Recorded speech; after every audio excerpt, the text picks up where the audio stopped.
Hello friends, welcome to the exam hacker YouTube channel. दोस्तों, contemporary issues में हम लोग जो अभी टॉपिक डिस्कस कर रहे हैं वो हम डिस्कस कर रहे हैं issues relating to environmental pollution. इसमें दोस्तों जो इन्वायरमेंटल पोल्यूशन से रिलेटेड जो इश्यूज थे इसको हम लोग 3 कैटेगरी में डिवाइड करके हम लोग स्टडी कर रहे हैं। जिसमें पहला जो कैटेगरी था एटमॉस्फेरिक पोल्यूशन, दूसरा हमारी वाटर पोल्यूशन, तीसरा हमारी सॉइल पोल्यूशन। तो एटमॉस्फेरिक पोल्यूशन और वाटर पोल्यूशन से रिलेटेड जो इश्यूज थे उसको हम लोग पिछले वीडियो में ही कवर कर चुके थे। आज के इस वीडियो लेक्चर में दोस्तों हम लोग सॉइल पोल्यूशन से रिलेटेड जो इश्यूज हैं या सॉइल पोल्यूशन होती कैसे हैं और सॉइल पोल्यूशन क्या है, इन सारे चीज़ों को हम लोग इस वीडियो में कवर करने वाले हैं।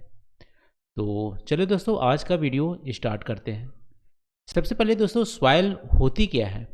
तो वैसे आप देखोगे इन्वायरमेंट का 3 पार्ट होता है जनरली, वैसे 4 पार्ट आपको देखने मिलेंगे।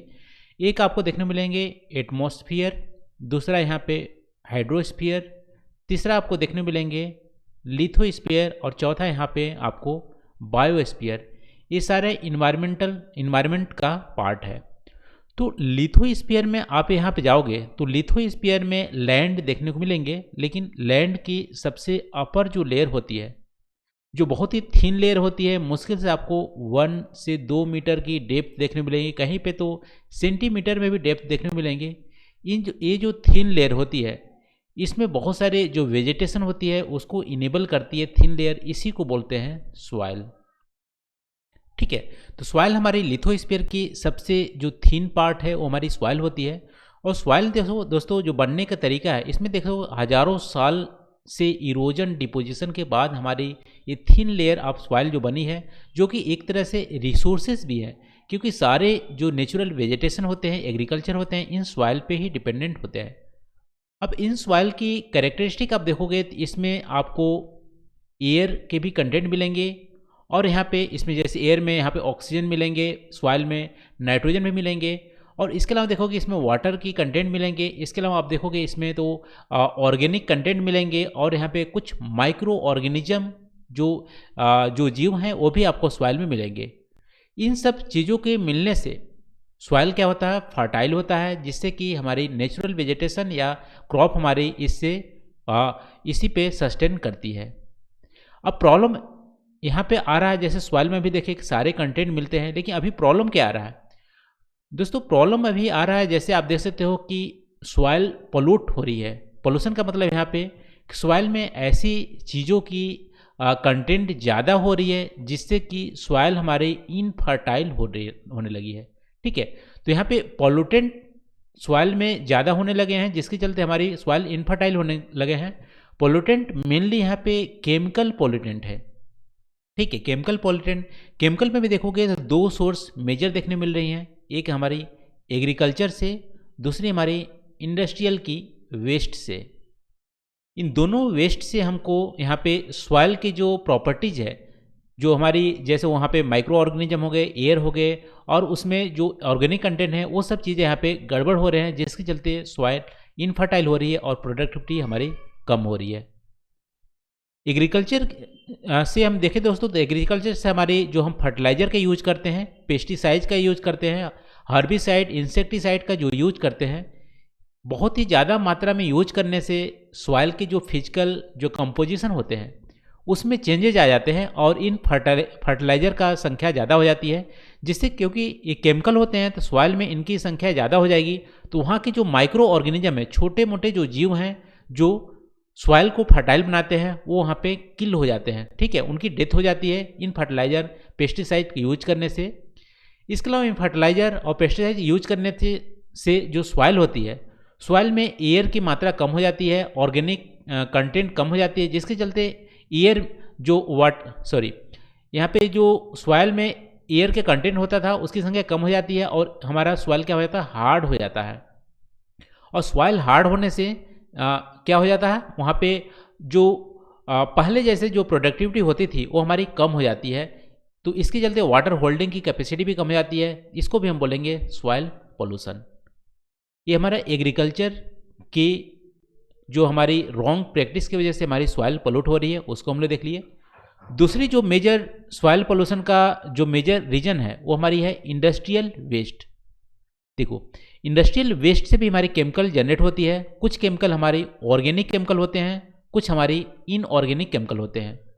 ऑर्गेनिक केमिकल में आपको कार्बन ऑक्सीजन की कंटेंट वाली मात्रा ज़्यादा देखने को मिलेगी। जैसे हमारी आप बोल सकते हो कि पेट्रोल से निकलने वाले जो हमारे केमिकल्स हैं, पेट्रोलियम से निकलने वाले। इनऑर्गेनिक केमिकल में अदर जो कार्बन की कंटेंट आपको देखने नहीं मिलेंगे। इन सारे जो केमिकल है जब हमें सॉइल में पहुंचते हैं तो वहाँ भी केमिकल प्रॉपर्टीज, फिजिकल प्रॉपर्टीज जो सॉइल को होती है वो हमारी एडवर्सली इफेक्ट करता है और सॉइल हमारा पोल्यूटेड हो जाता है, उसकी प्रोडक्टिविटी कम हो जाती है। तो सॉइल पोल्यूशन का मेन रीजन आप बोल सकते हो कि केमिकल का आना। केमिकल का आने का मेन दो सोर्स है एग्रीकल्चर। एग्रीकल्चर में हमारी एक्सेस फर्टिलाइज़र का यूज करना, पेस्टिसाइड का यूज करना, हर्बिसाइड, इंसेक्टिसाइड का यूज करना, और इंडस्ट्रियल वेस्ट में आप देखते हो इम्प्रॉपर जो इंडस्ट्रियल वेस्ट होते हैं उसको डिस्चार्ज करना सॉइल में, जिससे कि उसकी जो प्रॉपर्टीज होती है सॉइल की, जो प्रोडक्टिविटी होती है वो हमारी कम हो जाती है। तो दोनों के चलते हमारी सॉइल पोल्यूशन होती है। देखो, एक यहाँ पे और कन्फ्यूजन आपको देखने को मिल रहा होगा कि सॉइल डिग्रेडेशन में भी तो हमारी प्रोडक्टिविटी कम होती है, ठीक है, लेकिन सॉइल डिग्रेडेशन सॉइल पोल्यूशन अलग ही है। आप बोल सकते हो सॉइल डिग्रेडेशन के अंदर सॉइल पोल्यूशन आती है, क्योंकि सॉइल पोल्यूशन से हमारी प्रोडक्टिविटी कम होती है, लेकिन इसका मेनली रीजन होता है हमारी केमिकल वेस्ट का आ जाना, सॉइल में केमिकल का कंपोजिशन ज़्यादा होना। और सॉइल डिग्रेडेशन में अदर रीजन भी होती है, जैसे इरोजन से हमारी अपर जो सॉइल होती है उसकी फर्टिलिटी चले जाना, ठीक है, डिफॉरेस्टेशन हो जाना, ऑर्गेनिक कंटेंट कम हो जाना, ये सारी चीज़ें से हमारी डिजर्टिफिकेशन होना, सॉइल डिग्रेडेशन होता है। तो सॉइल डिग्रेडेशन बहुत बड़ी चीज़ है, उसके अंदर हमारी सॉइल पोल्यूशन आती है, लेकिन दोनों में ही हमारी सॉइल की प्रोडक्टिविटी कम होती है। तो ये थोड़ा सा आपको डिफरेंस आपको पता चल गया होगा सॉइल डिग्रेडेशन और सॉइल पोल्यूशन में। तो दोस्तों यहाँ पे जैसा कि हम लोग सॉइल पोल्यूशन में देखें कि जब सॉइल में टॉक्सिक सब्सटेंस का कंटेमिनेंट हो जाता है सॉइल में, तो हमारी प्रोडक्टिविटी कम हो जाती है, उसके चलते हमारी सॉइल पोल्यूशन होती है। तो हमारी सॉइल पोल्यूशन से प्रोडक्टिविटी तो कम होती है, इसके अलावा जो टेक्सचर होती हैं सॉइल की, फिजिकल, केमिकल, बायोलॉजिकल कैरेक्टरिस्टिक, वो भी हमारी चेंज हो जाते हैं, ठीक है। तो सॉइल पोल्यूशन में प्रोडक्टिविटी कम होती है, उसकी जो टेक्सचर है, कंपोजिशन है, जैसे एसिडिटी की मात्रा कम ज़्यादा हो सकती है, बायोलॉजिकल जो कैरेक्टरिस्टिक है, माइक्रो ऑर्गेनिज्म की संख्या कम हो जाती है, फिजिकल कैरेक्टरिस्टिक हमारी चेंज हो जाती है, जिससे हमारी सॉइल पोल्यूशन होती है। दो मेजर रीजन हम लोग देख लिए, इंडस्ट्रियल वेस्ट और हमारे जो फर्टिलाइज़र जो यूज करते हैं एग्रीकल्चर में, दोनों ही। तो फर्टिलाइज़र में दोस्तों पेस्टिसाइड आप बोल सकते हो, यहाँ पे फर्टिलाइज़र के अलावा अदर मेजर रीजन है हमारी सॉइल को पोल्यूट करने के लिए। पेस्टिसाइड्स की आप एवोल्यूशन देखोगे तो वर्ल्ड वार 2 के पहले यहाँ पे जो पेस्टिसाइड यूज किया जाता था वो हमारी नेचुरल अकरिंग होती थी केमिकल, जिसे निकोटीन यूज करते थे, जो टोबैको से मिलते थे, निकोटीन यूज किया जाता था।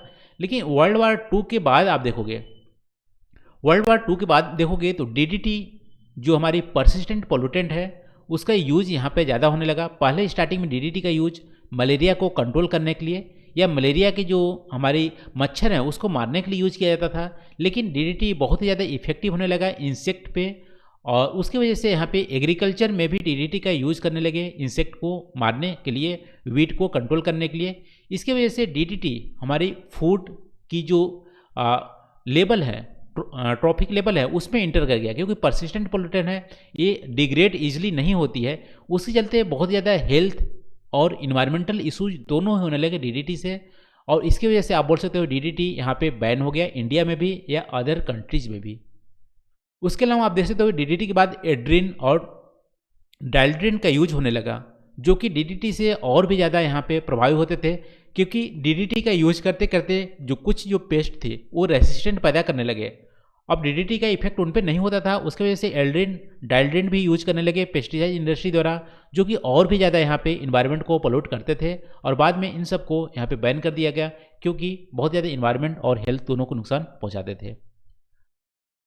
तो पेस्टिसाइड से दोस्तों पेस्ट या यहाँ पे जो कीड़े हैं उसको यहाँ पे मारे जाते थे। हर्बिसाइड का यूज किया जाता था, बहुत सारे जो प्लांट्स हैं जो क्रॉप्स के अलावा जो प्लांट्स होते हैं, घास होते हैं, उसको मारने के लिए हर्बिसाइड का यूज करते थे। ठीक है, तो हर्बिसाइड भी यहाँ पे इन्वायरमेंटल फ्रेंडली नहीं होता था, क्योंकि हर्बिसाइड में जो हमारी घास होती थी उसको तो मारता था, साथ साथ वहाँ पे बहुत सारे जो ज़रूरत की चीज़ें होती, माइक्रो ऑर्गेनिज्म जो ऑर्गेनिक मैटर प्रोवाइड करती थी सॉइल को, उसको वो भी हमारी किल हो जाते थे। तो इसके चलते भी हमारी धीमे धीमे प्रोडक्टिविटी हमारी जो सॉइल की कम होने लगी, केमिकल के कंपोजिशन की संख्या ज़्यादा होने लगी। दोस्तों इंडस्ट्रियल वेस्ट में आप देखोगे तो इंडस्ट्रियल वेस्ट में दो टाइप की हमारी वेस्ट जनरेट होती है। एक होती है बायोडिग्रेडेबल, जो जनरली कॉटन मिल से या फूड जो इंडस्ट्रीज होती है उससे जनरेट होती है। दूसरा होती है नॉन बायोडिग्रेडेबल, जो इजीली डिग्रेड नहीं होती है नेचुरली, इसको डिग्रेड होने के लिए, उसको डिकम्पोज होने के लिए डिकेड्स लग जाती है। जैसे फ्लाई एश हो गए, स्लैग हो गए ब्लास्ट फर्नेस से, जिप्सम हो गए, और केमिकल ड्रग्स हो गए। बहुत सारे केमिकल्स जो रिलीज करते हैं वो यदि सॉइल में पहुंच जाते हैं तो इजीली डिग्रेड नहीं होते हैं और वहाँ की प्रोडक्टिविटी को कम कर देते हैं। ये भी हमारी सॉइल पोल्यूशन होती है जनरली नॉन बायोडिग्रेडेबल वेस्ट से, जो इंडस्ट्री द्वारा जनरेट की जाती है। दोस्तों अब सॉइल पोल्यूशन को कंट्रोल करने के लिए क्या स्ट्रेटजी होनी चाहिए, तो अभी हम लोग देखें कि दो मेजर हमारे रीजन हैं। फर्टिलाइजर का यूज करते हैं, पेस्टिसाइड का यूज करते हैं, उसकी जगह पे अल्टरनेटिव हमारे पास हैं। हमारे पास फर्टिलाइजर का नाम यहाँ पे ऑर्गेनिक मैन्योर का यूज करें, बायो डिकम्पोस्टिंग का यूज करें, या ऐसी फर्टिलाइजर बनाएं जो इजीली डिग्रेड हो जाए। ठीक है, तो यहाँ पे आप बोल सकते हो ग्रीन केमिस्ट्री का रिसर्च, ज़्यादा रिसर्चिंग जरूरी है, क्योंकि ग्रीन केमिस्ट्री से ऐसे केमिकल बनाए जाएं जो कि हमारी इन्वायरमेंट को हार्म ना पहुँचाए, और जो अभी हमारे केमिकल जनरेट होते हैं जो नॉन बायोडिग्रेडेबल होते हैं, वो डिग्रेडेबल यदि केमिकल बने, डिग्रेडेबल फर्टिलाइजर बने तो हमारी काम बन सकती है। तो ग्रीन केमिस्ट्री पे ज़्यादा ध्यान दिया जाए, और यदि ग्रीन केमिस्ट्री पे अभी रिसर्च या टेक्नोलॉजी उतनी डेवलप नहीं हुई है तो फर्टिलाइजर का कम यूज करके ऑर्गेनिक फर्टिलाइजर का ज़्यादा यूज करें, ऑर्गेनिक मैन्योर का ज़्यादा यूज करें, पेस्टिसाइड की जगह पे बायो पेस्टिसाइड का ज़्यादा यूज करें, तब हमारी काम यहाँ पे बन सकती है। एग्रीकल्चर के फील्ड में सॉइल को पोल्यूट होने से हम बचा सकते हैं। फिर दोस्तों यदि इंडस्ट्रीज को तो कम कर नहीं सकते, उसके वेस्ट भी जनरेट होंगे ही, लेकिन प्रॉपर वेस्ट मैनेजमेंट यदि अपनाया जाए और उसके डिस्पोजल को कलेक्ट किया जाए, डिस्पोज किया जाए, तो हमारी काम हो सकती है, तब पर भी सॉइल पोल्यूशन को कम हम कर सकते हैं। और इसके अलावा देखो दो ही मेन रीजन थे, एग्रीकल्चर और यहाँ पे इंडस्ट्रीज, दोनों की वेस्ट को अच्छे से यहाँ पे प्रॉपर डिस्पोज किया जाए तो हमारी जो सॉइल के पोल्यूशन है या एडवर्स जो इफेक्ट है उसको हम यहाँ पे कम कर सकते हैं। यदि सॉइल पोल्यूशन ऐसे ही होता रहा तो हमारी जो फूड की सिक्योरिटी है उस पर यहाँ पे प्रॉब्लम हो सकती है, और माल न्यूट्रिशन के शिकार ज़्यादा हो सकते हैं। और भी क्योंकि अभी इंडिया में आप देख सकते हो माल न्यूट्रिशन की मेजर जो पॉपुलेशन पूरे वर्ल्ड का माल न्यूट्रिशन इंडिया में है, और फूड इनसिक्योरिटी भी हो सकती है, पॉपुलेशन ग्रोथ कर रही है। इन सब को रोकने के लिए सॉइल के पोल्यूशन को रोकना बहुत ही ज़रूरी है। तो ये रहा दोस्तों हमारी सॉइल पोल्यूशन के बारे में आज हम लोग डिस्कस किए। आई होप आज के वीडियो में आपको कुछ नया सीखने को मिला होगा। Thank you for watching. मिलते हैं अगले वीडियो में नए टॉपिक के साथ। Thank you.